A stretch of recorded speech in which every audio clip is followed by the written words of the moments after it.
السلام عليكم يا أشاوس. اليوم التوب جي اندرو تيت تكلم بمقابلته مع باتريك بيت ديفيد عن حقيقة إصابته بمرض السرطان أثناء فترة سجنه، وكلنا سمعنا بهي الإشاعة لما كان بالسجن ونقلوه على المشفى. رح أترككم مع المقطع وما تنسوا تشتركوا بالقناة لأنه رح أغطي المقابلة كاملة. About these stories that came out that you've got cancer and lung cancer and then you were poisoned and these matrix attacks. Yeah, so are you planting these stories? No. Are they making these things up? No, so the cancer thing is interesting because by Romanian law, every 30 days to extend the arrest, there has to be new information. They can't extend the arrest based on the previous information. So they put together all this garbage case and arrested me for 30 days.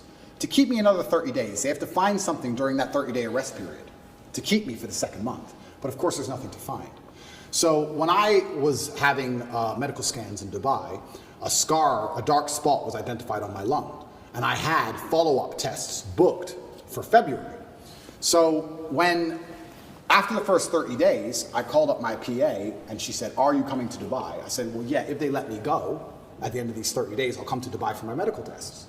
They took that conversation and shown it and used it in court, saying I'm trying to flee the country and trying to escape the judicial system as motivation for the second month's arrest. And the judge agreed and locked me in jail because I said that I would go to a medical appointment if I was free. And they used that as proof I'm trying to run because they had nothing else. And the judge agreed it for some reason and kept me in jail. Then everything in Romania leaks. So it leaked that I had this medical thing in Dubai, I had a problem with my lungs. And then there's a hospital here, and I decided to go to the hospital here and have it looked at because although I was not concerned, I thought, you know what? Although it's difficult to do procedures in jail, I have time for once in my life. So I decided to go to the hospital here in Romania, and Romania does have some private healthcare, which is actually very high quality. It's not as poor as people think it is. And I went to a private hospital, and I knew it wasn't cancer. I knew it wasn't.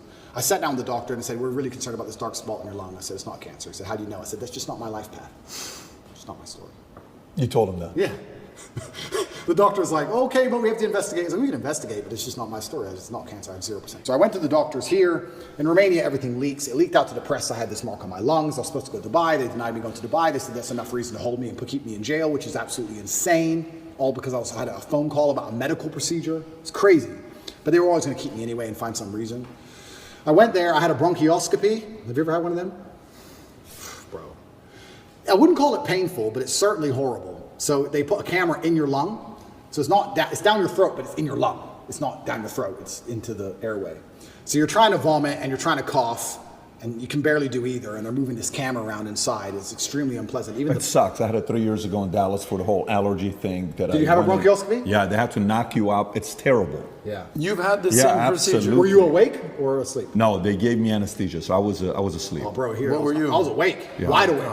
Yeah. Oh, I was wide awake. Sounds exciting. Yeah. They gave me this, they tried to numb your throat a bit and then they gave it to me. And the doctors all around me. It's kind of interesting because when something is in your mouth and you're choking, you want to grab it, right? So you're on a chair and you're like tied to the chair, so you can't move your hands. So you're like tied to the chair and you're like this, and they put this thing down your throat, this camera, and you're trying to vomit and you're trying to cough, but they can't move the camera when you're coughing.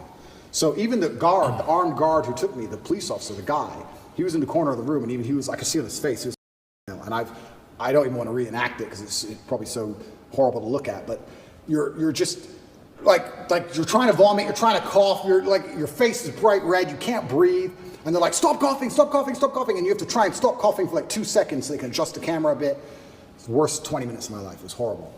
They finish that and they go, "Okay, well the good news is there's precisely 0 smoking damage on your lungs and your lungs are perfect, but the lesion, whatever it is on the outside of your lungs, it's not on the inside of your lungs. We couldn't see anything." So I completed that procedure, went back to jail, that was a nice evening. Horrible. Anyone who has a bronchioscopy, yeah, go to sleep, don't stay awake. Horrible. Then they said we have to find it, we have to get a biopsy from the outside of your lungs. So we have to put a needle through your back, a needle like this long, through your back, through your rib cage, to your lung, a CT guided biopsy it's called, and take a piece of it and then pull the needle back out and then do a biopsy on the piece. Now, they're like, "This is an operation, do you want to have it while you're in jail?" Because the bronchioscopy wasn't much to recover from. I had a really sore throat, whatever. But this is an operation, do you want to have it while you're in jail? And I was like, well, why not? I'm in jail, I have time. I can't recover, but I have time. So I went for my CT guided biopsy. They put you on your front, they show you the needle, it's like this long. And then they stick it in you, and then they scan you with the biopsy, and they try and see where the mark is, and they adjust the needle, and they scan it. It's like 30 minutes of them shoving this needle in you, trying to get to the right point. And eventually they did the biopsy, and they said, yeah, it's benign, some lesion I might have had from when I had pneumonia when I was a kid or something. It's benign. And as I told you, I knew that cancer wasn't my life path. I knew it wasn't. But obviously rumors spread like wildfire. Wildfire. Everybody in the States. Especially because I smoke all the time. Right. But it was actually very refreshing to hear. I have zero smoking damage in my life. لا تنسوا لايك واشتراك لتوصلكم كل تحديثات اندرو تيت اول باول بشكل حصري. تابعوا حالكم وضلوا بخير. سلام.